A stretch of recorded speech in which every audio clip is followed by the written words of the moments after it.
客家风情 Learn about another voice and culture of Taiwan with We Love Hakka. 现在让我们来收听精彩的客家音乐创作。Hey there, I am Joseph Lin, and here comes another Hakka song on ICRT.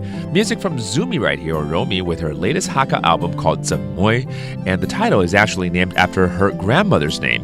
And this is a tender journey through memory and affection. It's a folk tune that reveals how her grandmother, now aged and often forgetful, still remembers that her husband's favorite drink is that 3-in-1 coffee, and her own favorite treat, boba milk tea. The song is a gentle narrative of the daily life between Zumi and her grandmother, echoing a love that is deep, unconditional, and genuine. So let's get right into it. This is Zemmoy. 今晚記得掉敗嘅事情，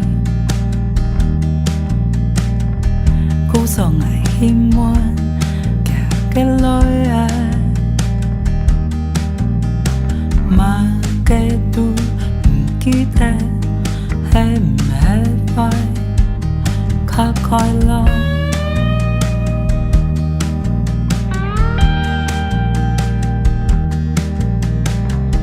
今晚記得掉敗嘅事情，故作危險玩嘅女兒，馬嘅都唔記得係唔係快，卡快樂。这是歌手柔米全新客语创作专辑《正妹》正妹里面的一首歌，而这首歌其实他献给家人的一个礼物。同名歌曲《正妹》其实不是在讲正妹哦，而是柔米的阿婆的名字。而在这个民谣的旋律下呢，他唱出阿婆已经老得记不清事情，但他却记得阿公呢最爱的是3合1咖啡，以及呢他自己的最爱珍珠奶茶。就是这样子，柔米呢就把他跟他阿婆之间的日常生活，以及他对阿婆无条件赤诚的爱呢，都写在这首歌里面。我们来继续收听正妹。今晚記得掉敗嘅事情，